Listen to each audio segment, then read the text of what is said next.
2022년 12월 25일 성탄절 예배를 하나님께 드리겠습니다. 성경 찬송 맨 앞의 새번역 사도신경으로 신앙 고백하겠습니다. 저는 전능하신 아버지 하나님 천지의 창조주를 믿습니다. 저는 그분의 유일하신 아들 우리 주 예수 그리스도를 믿습니다. 그분은 성령으로 잉태되어 동정녀 마리아에게서 나시고 본디오 빌라도에게 고난을 받아 십자가에 못 박혀 죽으시고 장사된 지 사흘 만에 죽은 자 가운데서 다시 살아나셨으며 하늘에 넘겨주세요. 전능하신 아버지 하나님 오른편에 앉아 계시다가 거기로부터 살아있는 자와 죽은 자를 심판하러 오십니다. 저는 성령을 믿으며 거룩한 공교회와 성도의 교제와 죄를 용서받는 것과 몸의 부활과 영생을 믿습니다. 아멘. 주께 감사하세 찬양합니다.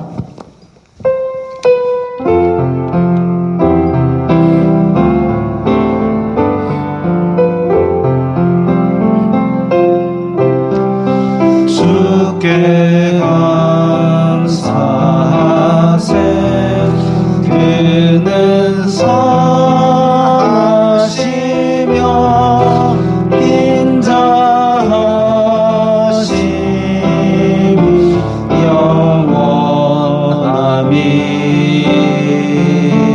영원함이라 주께 감사하세 그는 선하시며 인자하심이 영원함이라 한 번 더 합니다. 주께 감사하세 그는 선하시며 인자하심이 영원함이라 주께 감사하세 그는 선하시며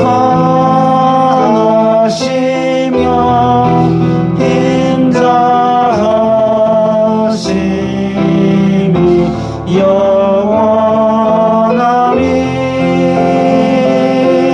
영원함이라. 이 시간에는 일주일 동안 살면서 주님의 뜻대로 살지 않았던 것들을 각자 목소리를 내어 회개하는 기도를 드리겠습니다. 거룩하신 아버지 하나님 감사합니다. 저희들에게 예배할 수 있는 은총을 허락하시니 감사합니다. 주여 불쌍히 여겨주시옵소서. 저희들은 죄인입니다. 세상 속에 살면서 세상이 주는 육신의 정욕, 안목의 정욕, 이생의 자랑 같은 것들을 우리가 받아들이고 우리가 빛과 소금이 되어서 세상에 선한 영향력을 끼쳐야 될 텐데 오히려 그러지 못하고 그런 것들을 받아들이고 우리의 마음이 탐욕과 악독이 판을 치도록 그렇게 살았던 것을 용서하여 주시옵소서. 주여 저희들이 이 세상 속에서 날마다 지금 더욱 악해져가는 세상 속에서 그리고 더욱 혼란해져서 말세의 징조가 나타나고 있는 세상 속에서 정말 주님의 자녀답게 살아가도록 도와주시옵소서. 손해보고 또 고통스러울지라도 주님의 길을 택하는 결단을 저희들에게 주시옵소서. 예수님 이름으로 기도드리옵나이다. 아멘. 찬송가 120장 하면서 봉헌하겠습니다.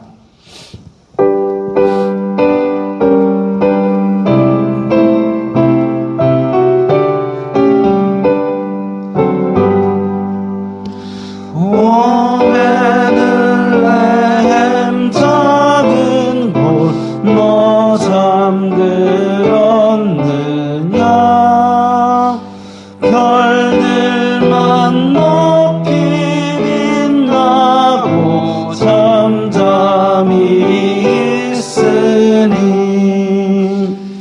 저 놀라운 빛이 캄캄한 이 밤에 온 하늘 두 비춘 줄 어찌 모르나. 온 세상 모든 사람들 잠자는 동안에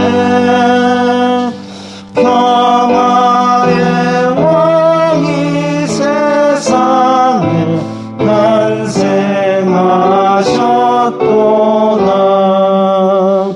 저 새벽별이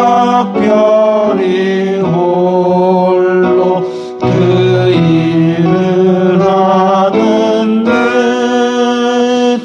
밤새껏 귀한 그 일을 말없이 지켰네.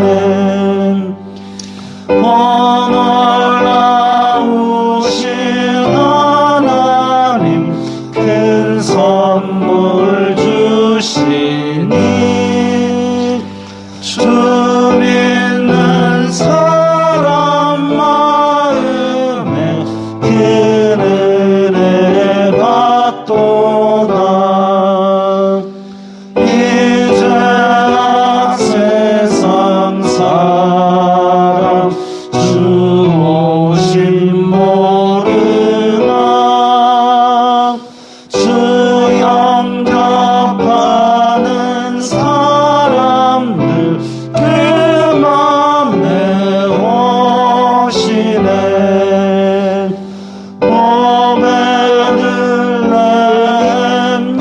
예수님 내 맘에 오셔서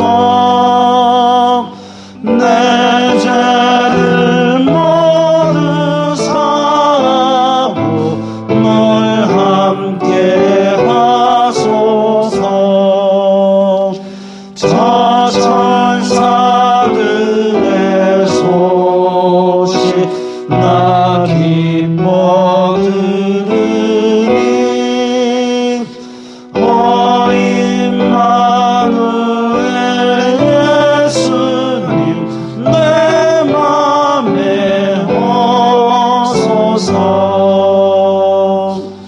아멘.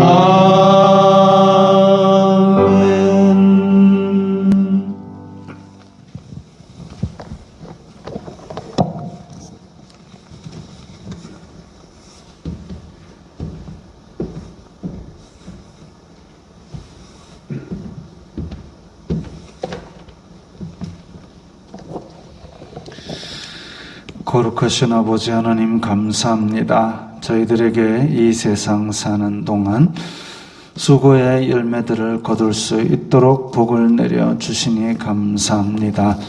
주님의 은혜 감사하여서 저희들이 예물을 각기 드렸사오니 주님 기쁘게 받아 주시옵소서. 이 예물이 쓰이는 곳마다 아버지 하나님의 영광이 나타나고 예수 그리스도의 사람 살리는 복음이 전파되게 하여 주시옵소서. 저희들 이 세상 사는 동안 물질이 필요하오니 가는 곳마다 하나님께서 물질의 복을 더하여 주시사 우리 성도들 물질로 시험 들지 말게 하시고 오히려 나누어 주고 퍼줄 수 있는 풍성한 사람이 되어서 우리를 보는 다른 사람들이 하나님께 영광 돌리게 하여 주시옵소서. 예수님 이름으로 기도드리옵나이다. 아멘.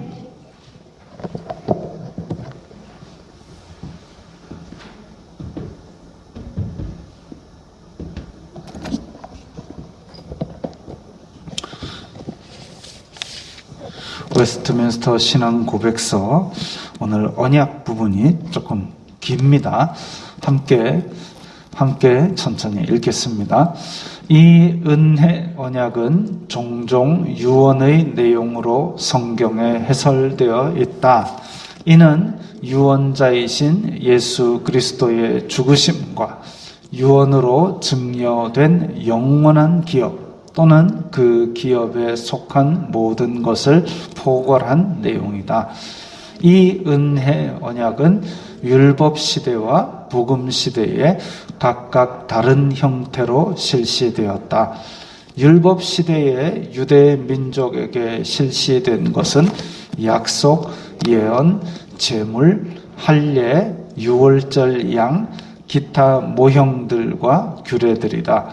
이것들은 장차 오실 그리스도의 예표로서 성령의 역사에 의하여 그 시대의 선민을 약속된 메시아 신앙으로 육성하시기에 충분하였고 또 유효하였다. 그때에는 약속된 메시아로 말미암아 사람들이 충분한 사죄와 영원한 구원을 받았는데 이것이 구약이다. 실체이신 그리스도께서 나타나신 복음 시대에 언약 실시의 규례는 설교와 성례, 세례와 성찬뿐이다. 이 규례들이 수효로 보아서는 적고 그 사역 양상이 비교적 단순하고 외관상 화려하지도 않다. 그러나 그것으로서 더욱 충만하고도 명확한 영적 효력을 모든 나라, 유대인과 이방인에 나타낸다. 이것을 신약이라고 부른다. 이처럼 두 시대의 계시 형태는 서로 다르지만 그 언약들이 실질적으로는 하나요, 동일한 것이다. 우리가 지금 받은 언약은 은혜 언약입니다. 구약 시대는 예수님께서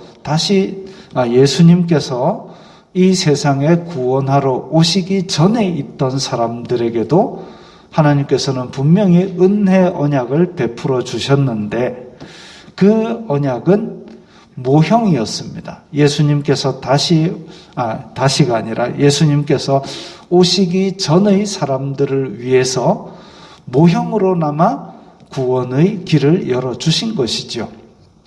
그리고 예수님께서 오시고 나서는 모형이 필요 없고 이제 실체이신 예수님을 믿음으로써 우리는 구원을 받는 길을 가지게 되었습니다.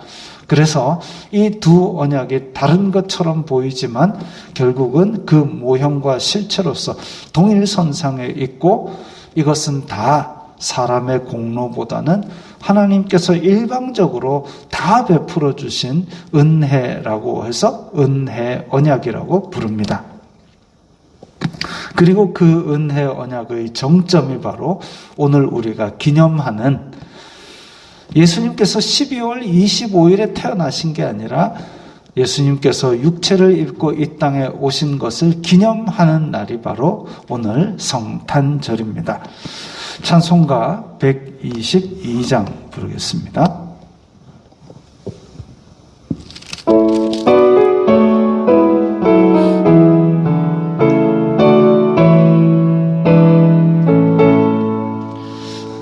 참만 나은 성도여 다 이리 와서 베들레헴 성 안에 가보시라. 서구유에 누이신 아기를 보고 엎드려 절하세 엎드려 절하세 엎드려 절하세 구주나셨네. 저 천사여 찬송을 높이 불러서 이방 천지에 울리어라. 주 하나님 앞에는 영광을 돌려 엎드려 절하세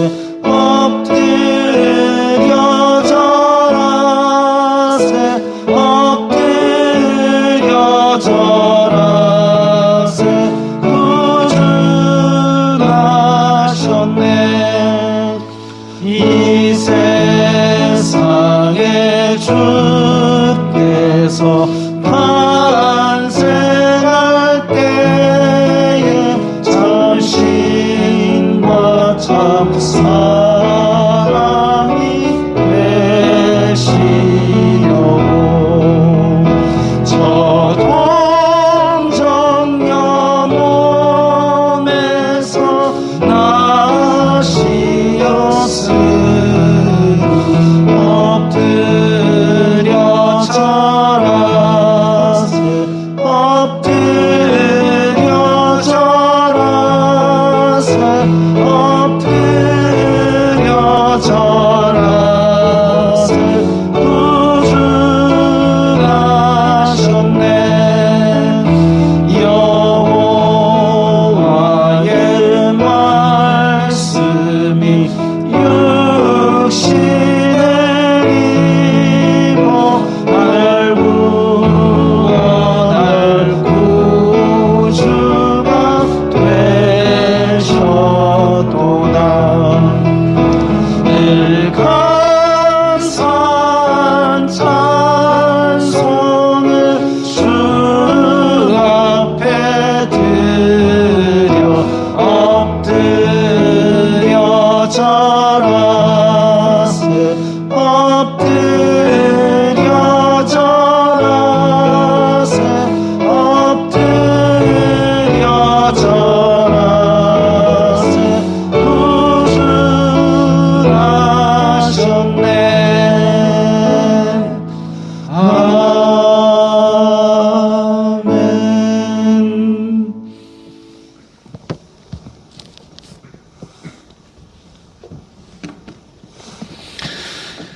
거룩하신 하나님 아버지 감사합니다.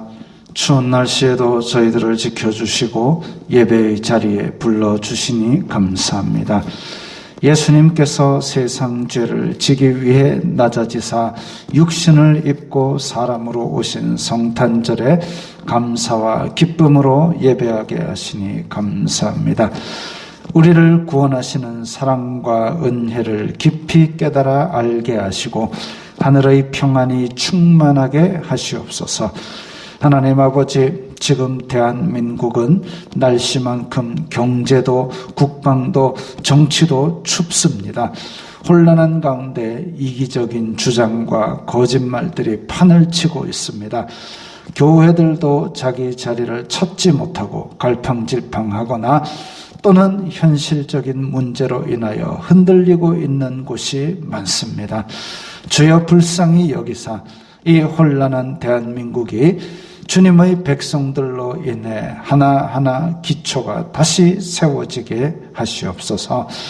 우리 교회들을 지켜 보호하여 주시고 끝까지 이 교회가 하나님의 영광을 나타내는 그런 공동체가 될 수 있도록 인도하여 주시옵소서.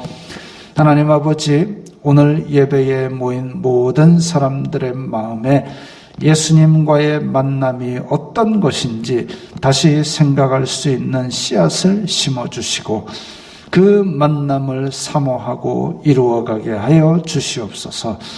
특별히 성탄절이오니 예수님의 낮아지심과 고난받으신 사랑을 기억하고 돌아가게 해 주시옵소서.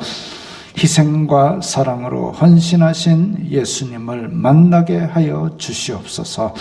아버지, 내리교회 성도들의 가정과 직장에 평안을 주시옵소서. 병상에 있는 성도들에게 더욱 특별한 은혜를 주시옵소서. 내리교회와 연계된 교회와 선교사들에게도 성탄의 은혜와 사랑이 충만하게 하여 주시옵소서. 모든 영광 주님 홀로 받아 주시옵소서. 예수님 이름으로 기도드리옵나이다. 아멘.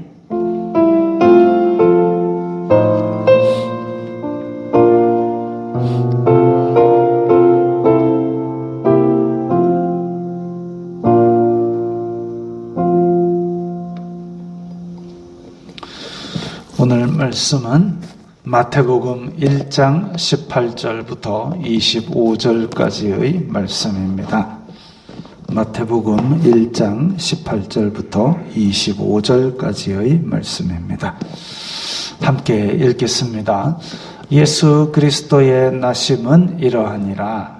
그의 어머니 마리아가 요셉과 약혼하고 동거하기 전에 성령으로 잉태된 것이 나타났더니 그의 남편 요셉은 의로운 사람이라 그를 드러내지 아니하고 가만히 끊고자 하여 이 일을 생각할 때에 주님의 사자가 현몽하여 이르되 다윗의 자손 요셉아 내 아내 마리아 데려오기를 무서워하지 말라.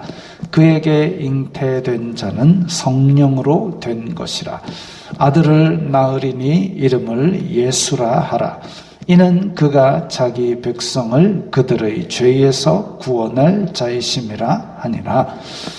이 모든 일이 된 것은 주님께서 선지자로 하신 말씀을 이루려 하심이니 이르시되 보라 처녀가 잉태하여 아들을 낳을 것이요 그의 이름은 임마누엘이라 하리라 하셨으니 이를 번역한즉 하나님이 우리와 함께 계시다 함이라.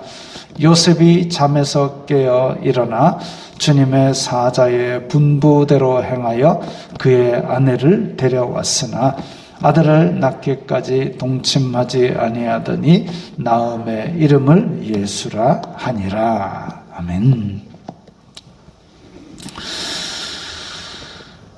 자, 복음송 중에 내가 처음 주를 만난 날이라고 있습니다.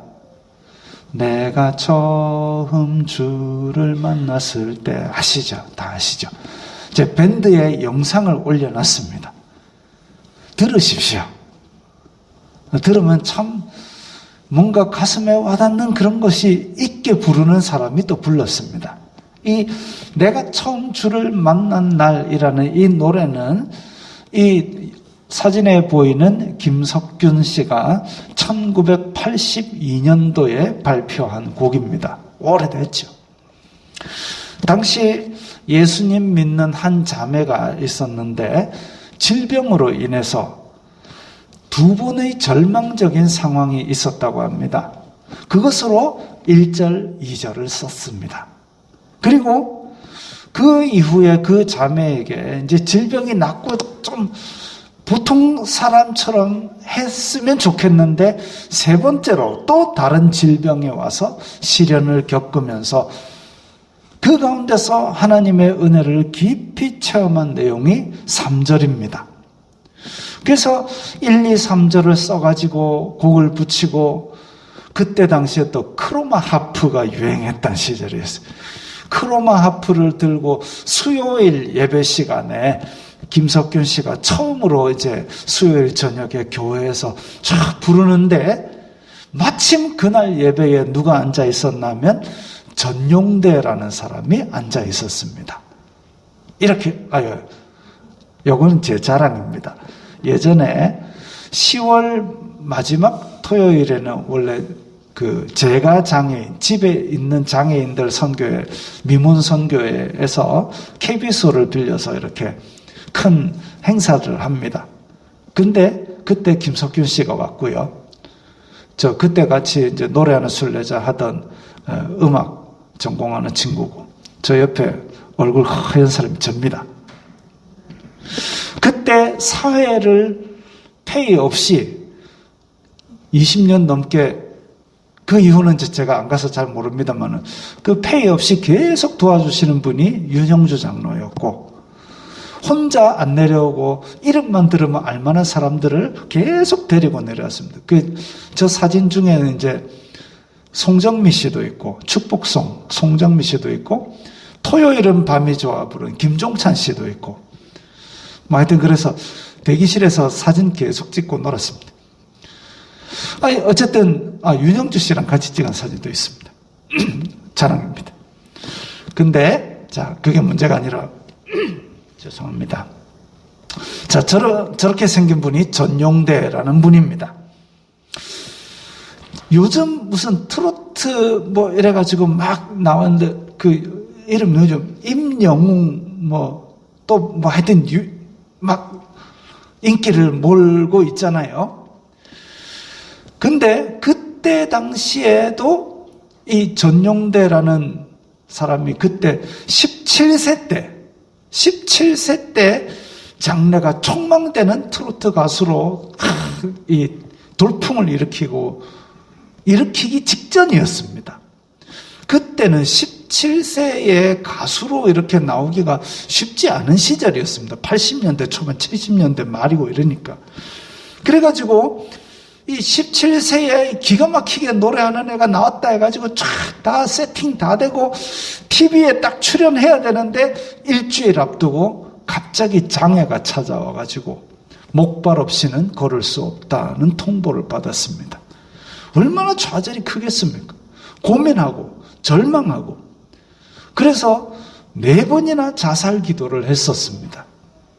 그런데 그렇게 절망과 고민의 끝에 전용대 씨가 하나님을 만나게 됐지요. 그래서 1979년도에 이제 하나님 노래를 부르기 위해서 시작한 그 첫 노래가 탕자처럼입니다. 탕자처럼 방황할 때도 애타게 기다리는. 그래서 그 하나님을 만나는 것을 노래하고 다니다가 그러다가 이 김석균 씨의 내가 처음 주를 만난 날 이 노래를 들으니까 너무 자기 얘기와 똑같은 거예요. 그래서 이 노래를 다시 음반에 싣게 해주시겠습니까? 김석균 씨가 좋다 해가지고 그 노래를 또 음반으로 저 복음성가 2집 저기에 실려 있습니다. 주여 이 죄인이도 있고 주를 처음 만난 날도 있고. 그래서 정말 저 노래가 유명해져서 전 세계를 돌면서 40년 넘게 1만 회가 넘는 집회를 하고 해외에도 500번을 넘게 나가고 그렇게 이 노래를 부르고 있습니다. 그런 거 보면 노래를 아무리 잘하고 사실 전용대 씨 음반을 처음 딱 들은 그 어떤 지휘자 선생님 호흡도 엉망이고 발성도 엉망이고 이걸 내보고 들으란 말이가 이런 얘기까지 할 정도로 뭔가 좀 그렇습니다. 그럼에도 불구하고 자기 인생이 녹아있지 않으면 사람의 마음을 움직이지 못하는 것 같습니다. 노래 멋있게 부르는 사람 많죠. 또 가사도 기가 막히게 쓴 가사가 많지만 이 내가 처음 주를 만난 날의 그 절망했던 자매의 경험과 전용대 씨의 이 새로 일어난 경험 이런 것들이 어우러져서 그야말로 호흡과 발성이 그렇게 전공자들이 보기에는 이상하다 할지라도 그 지휘자의 딱딱한 마음도 녹여버릴 정도로 그렇게 감동을 준 것입니다. 요즘 AI가 기가 막히게 발달을 했습니다. AI가 인공지능이 소설을 썼는데 사람이 소설을 쓰는 게 아니라 인공지능이 소설을 썼는데 그 소설이 베스트셀러의 반열에 들었어요. 그리고 실제로 인공지능이 그림 그려주는 사이트가 있는데 거기에다가 키워드만 넣으면 인공지능이 그림을 그려줍니다. 기가 막히게 그려줍니다. 저도 그 인공지능 사이트 서너 개를 들어가서 해보니까 이거 이제 화가들의 밥줄이 위험하게 생겼어요. 그 정도로 인공지능이 발달하고 있습니다. 그런데 음악도 인공지능이 작곡을 시키면 기가 막히게 만들어내겠죠. 심지어는 설교도 성경 말씀 넣고 그 다음에 전 세계 유명한 설교자들 설교 따닥 집어넣고 인공지능을 학습을 시켜가지고 설교 한 편 만들어내 하면 참 만들어낼 겁니다. 그런데 그게 과연 우리의 가슴에 감동을 줄 수 있을까요? 이런 내가 처음 주를 만난 날이나 탕자처럼 같은 그런 감동을 줄 수 있을까요? 저는 어렵다고 봅니다. 왜? 설교 자체의 문장은 멋질 수 있겠지만 그 인생과 그 삶이 우러나오지 않은 그런 설교는 성령님께서 역사하지 않습니다. 그래서 설교자의 인생이 들어가서 성령님께서 역사하지 않으면 사람의 마음을 움직이지 못한 그런 한계가 있기 때문에 우리는 우리의 삶 가운데서 하나님을 만나고 예수 그리스도를 만나고 그런 경험이 있어야 한다는 것이죠. 어느 택시기사가 그런 글을 썼습니다. 예수님을 전하는데, 아니, 남들이 얘기하고 길에 써 있는 그런 예수님 말고 당신이 만난 예수님을 좀 알려주시오. 그 대답을 우리 한번 생각을, 고민을 해봐야 될 것입니다. 오늘 본문에서는 또 중세 그림이 나옵니다. 아주 고민하고 있는 아저씨가 하나 누워있고 천사가 이렇게 쫙 나타나 있죠. 오늘 본문에 나온 것은 요셉과 예수님의 첫 만남입니다. 요셉과 예수님의 첫 만남. 시골 목수인 요셉은 약혼자와 곧 결혼할 꿈에 부풀어 있습니다. 어찌 보면 세상에서 제일 행복한 시기일 수도 있습니다. 근데 뜬금 약혼자가 임신했답니다. 결혼식도 안 했는데 벌써 결혼할 아가씨가 배가 불러온다는 거죠. 이 일이 드러나면 약혼자는 마을 사람들에 의해 돌에 맞아 죽고 자기는 결혼하려는 꿈이 산산조각이 나게 됩니다. 그래, 이걸 어떡하나? 이 소식을 듣고 별의별 생각을 다 해봅니다. 가장 쉬운 방법은 이 사실을 알려서 제사장에게, 마을 장로에게 알려서 내가 결혼하려고 했는데 저 여자가 지금 부정합니다 해가지고 마을 사람들이 다 정죄하고 자기는 안전하게 빠져나오는 거. 이 제일 쉬운 방법입니다. 근데 문제는 그렇게 했을 때 마리아는 죽어요. 근데 이 요셉이란 사람은 보니까 의로운 사람이라 그래서 가만히 끊고자 해요. 그러니까 이게 지금 부정했다는 증거도 없고 내가 하나님을 믿는 사람으로서 이렇게 나만 편하게 빠져나오고 마을에 큰 파란을 일으키고 한 여자를 죽이고 이렇게는 못하겠다. 어떻게 해야 서로 피해 없이 이 일을 지나갈까 밤새 고민하고 고민하다가 그게 가만히 끊고자 하여 이제 조용히 그냥 이 결혼 없던 일로 그렇게 해야 되겠다 하고 있는데 그날 밤에 천사가 나타나가지고 아니다. 기존 계획대로 결혼을 해라. 이렇게 얘기를 합니다. 마리아 뱃속의 아들은 선지자들이 구약시대 내내 선포한 대로 말씀대로 이 세상에 오시는 구원자다. 아니, 미리 얘기를 해주든가, 미리 얘기를 해주면 딱 이렇게 익덧 할 때도 막 딸기도 사다 주고 말이죠.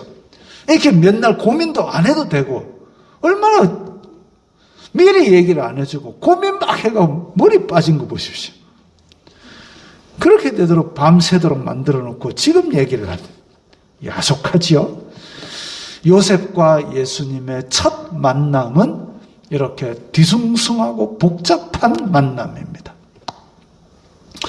마리아와 예수님의 첫 만남은 한술 더 뜹니다. 충격의 만남입니다. 오늘 설교의 제목이 충격의 첫 만남입니다. 충격의 첫 만남. 제가 이상한 사례를 하나 들었어요. 소개팅을 하는데 남자가 등산복을 입고 왔더랍니다. 아니, 보통 소개팅 이러면 옷 제일 깔끔한 거 이런 거 입고 나오잖아요. 남자가 등산복을 입고 나왔답니다. 이게 도대체 뭐 하는 일인가 싶어 여자 머릿속이 복잡해요. 충격의 첫 만남이죠. 더 충격은 그 다음입니다. 이게 자기가 가진 등산복 중에 제일 좋은 거 100만 원 넘는 건데요. 오늘 소개팅을 위해서 좋은 산행 코스를 준비했으니까 같이 가시죠. 와, 충격과 경악의 첫 소개팅이죠.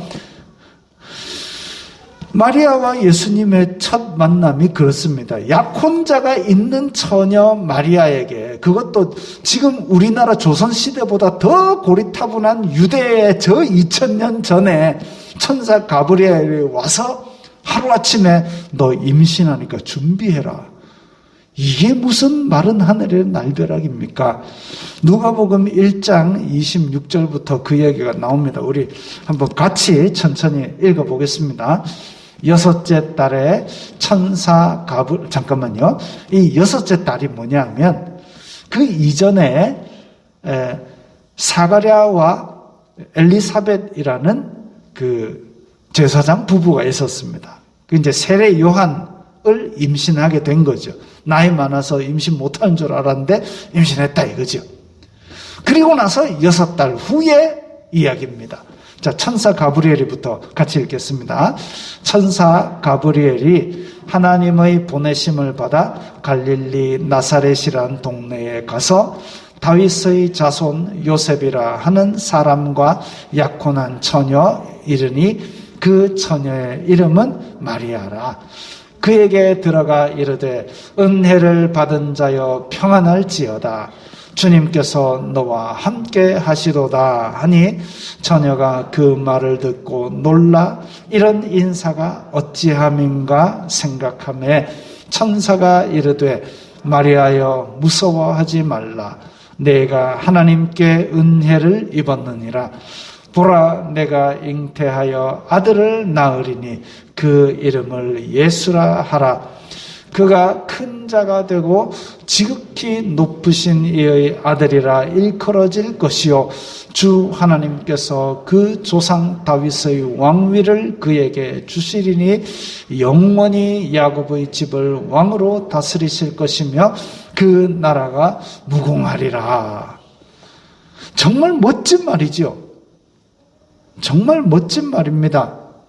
그런데 마리아도 마찬가지. 이건 이제 루벤스가 그린 마리아의 수태고지입니다. 저 금색으로 빛나는 천사가 가브리엘이고 밑에 앉아있는 사람은 마리아고.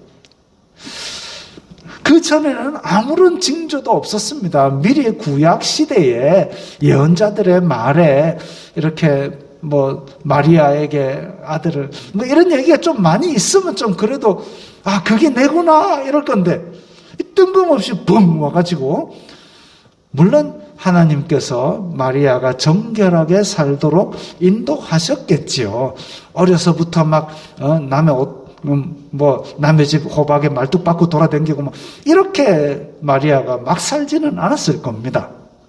인도하셨겠지요. 그런데 또 이 갈릴리 나사렛이란 동네가 어떤 동네였냐면 북이스라엘 왕국이 막 우상 숭배하고 하나님 믿는 사람 잡아 죽이고 막 이렇게 할 때에 도망 나온 제사장들이 이 아주 깡촌에 숨어가지고 여기서 맘 놓고 신앙생활을 하자 하고 그런 마을이기 때문에 이런 마을에서 약혼한 처녀가 임신했다는 사실이 알려지면 어떻겠습니까? 마을 사람들이 다 달려들어서 돌로 쳐 죽이던 시대였습니다. 그런데 이 소식을 마리아에게 쫙 전합니다. 천사가 예고편도 없이 뜬금없이 팍 나타나가지고 전합니다. 그런 엄청난 소식인데도 그 다음을 읽어보면 마리아가 태연히 묻습니다. 저는 결혼도 안 했는데 어떻게 아이를 낳습니까? 가브리엘이 대답합니다.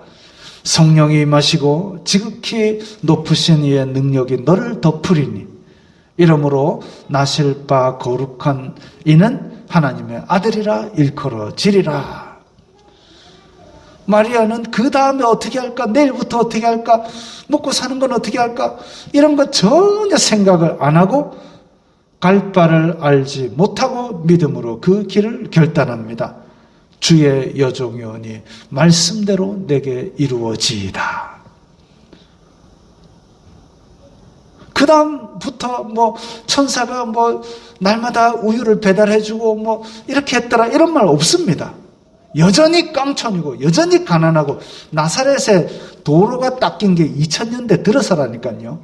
그 정도로 숨어있는 산골 마을에서 가난이 찌들어가지고 찢어지게 가난한 그런 삶을 쭉 살면서 그러면서 이렇게 지금 뜬금없이 아이까지 임신하게 되었으니 얼마나 마음의 부담이 컸겠습니까?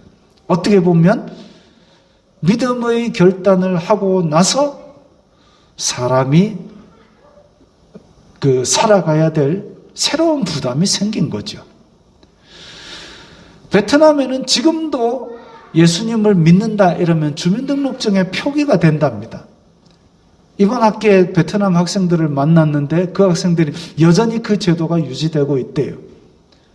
여전히 그 학교에서는 학교의 정식 커리큘럼으로 그 공산당에 관한 이념을 잔뜩 배운답니다. 그런 와중에 예수님을 믿는다 이러면 아주 B급 시민 취급을 받는답니다. 공무원도 될 수 없고 번듯한 곳에 취직하려고 해도 보자 이래가지고 교회 다니는 사람이네 너는 될 수 없다 이런 식으로 차별을 받는 곳입니다. 그럼에도 불구하고 내가 예수님을 믿겠다 손해를 감수하는 거죠.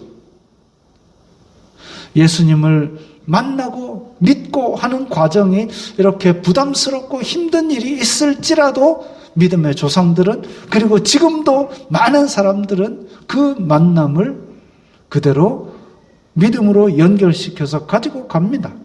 아브라함이 하나님께서 나타나셔서 내가 너를 데리고 할 일이 있으니까 떠나라 했을 때 갈 바도 알지 못하고 그냥 떠났습니다. 떠났을 때 하나님께서 도로를 쫙 닦아주셨을까요? 아니요. 가다가 다리도 아프고 목도 마르고 고달픈 날도 많고 괴롭고 외롭고 힘들었을 겁니다. 그럼에도 불구하고 충격의 첫 만남,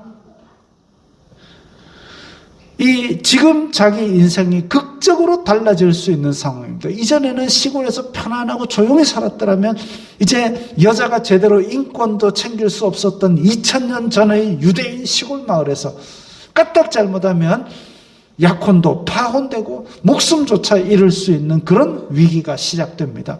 이게 바로 마리아와 예수님의 첫 만남입니다. 충격의 첫 만남이죠. 혹시 여러분은 예수님과의 첫 만남이 어땠습니까? 요셉과 마리아처럼 충격과 경악의 만남을 경험하신 분은 아마 드물 겁니다. 믿는 집안에서 태어나서 드라마틱한 경험이 없이 그냥 교회를 다니기 시작한 분도 계실 것이고, 또 지금 저 그림 사진이 뭐냐 하면 여기 평양 무슨 주일학교 유년부 뭐 이런 저 밑에 날짜 보면 1940 몇 년 이랬습니다.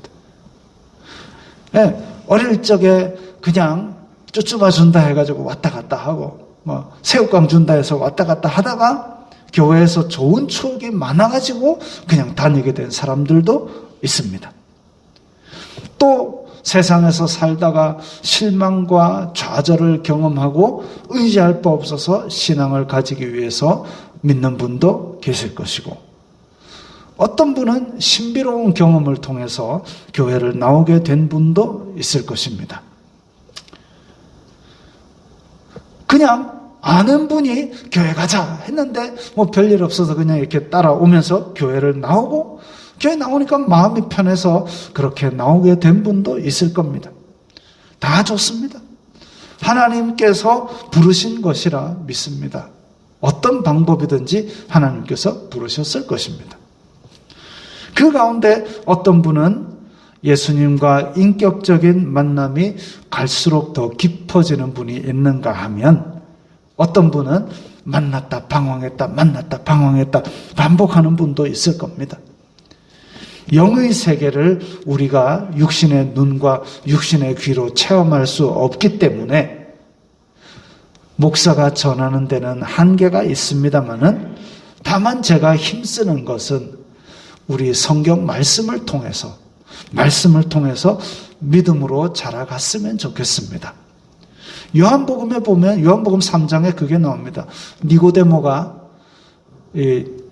니고데모가 예수님께 밤중에 찾아와서 이게 지금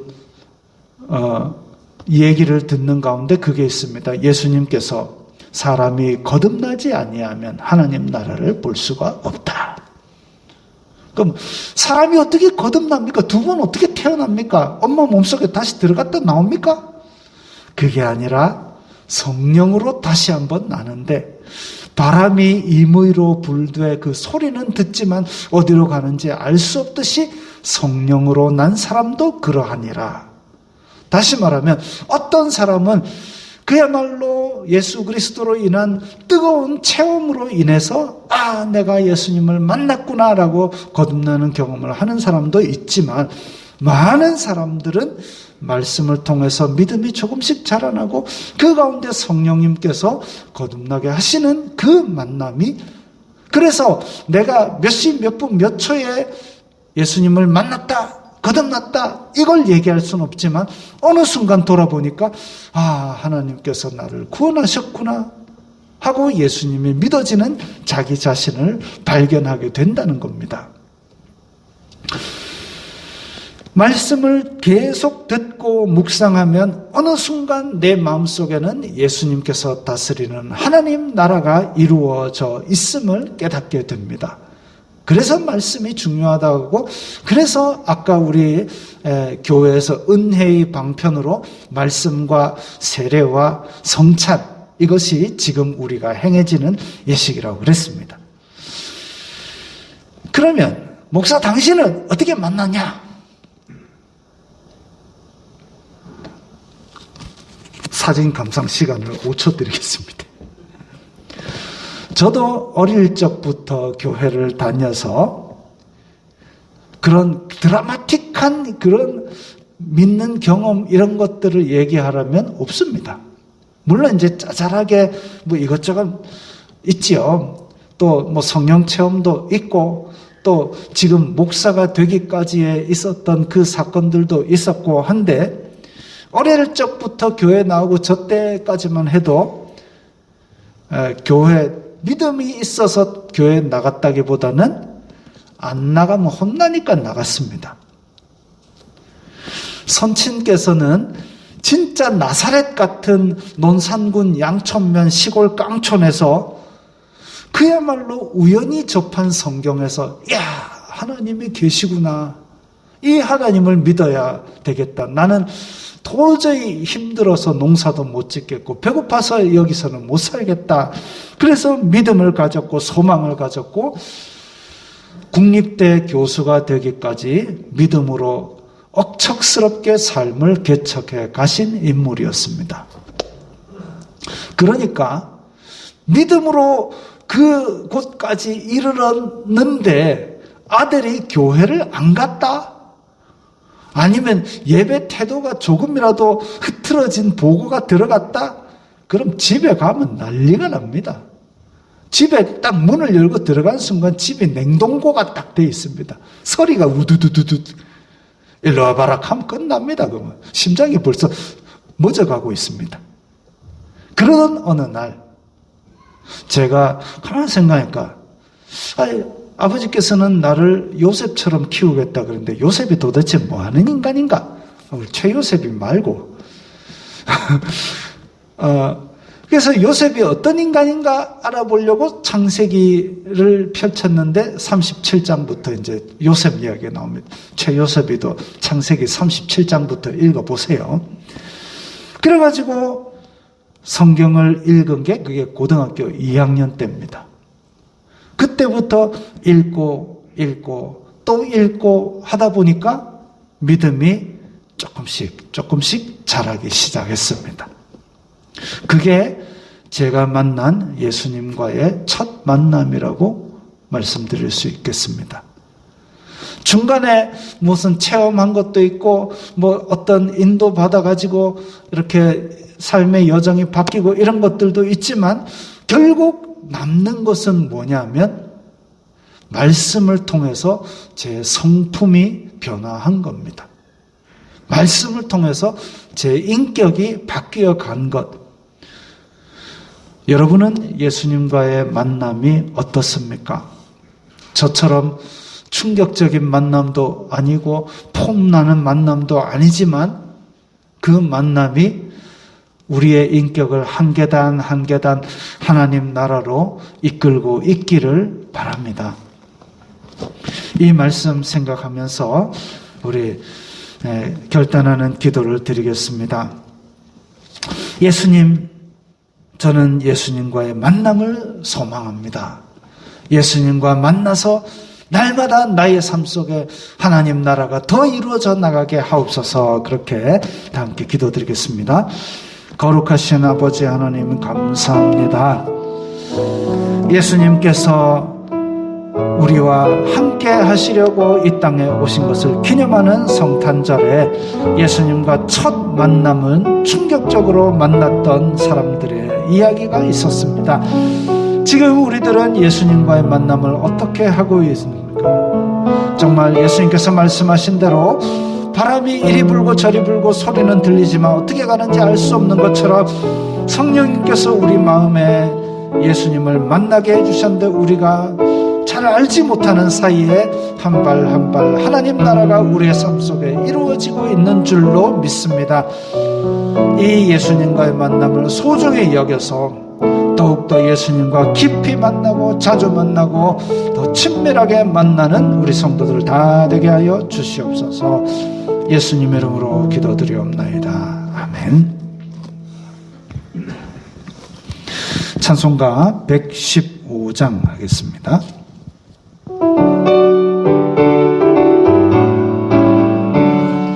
기쁘다 구주 오셨네 만 백성 맞으라 온 교회여 다 일어나 다 찬양하여라 다 찬양하여라 다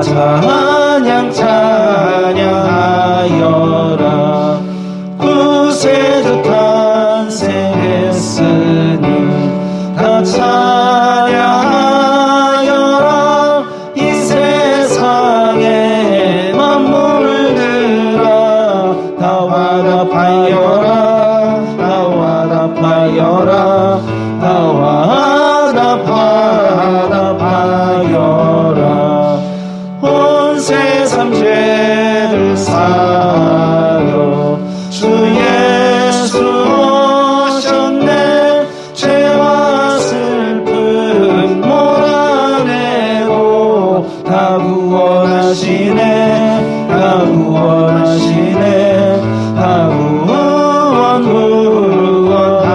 구원하시네 은혜와 진리 되신 주 다 주관하시니 만국 백성 구주 앞에 다 경배하여라 다 경배하여라 다 경배하여라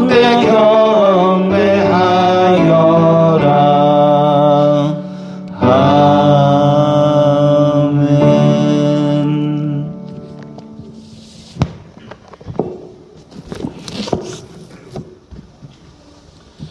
주 예수 그리스도의 은혜와 하나님 아버지의 사랑과 성령 하나님의 교통하심이 너희 무리와 함께 있을지어다.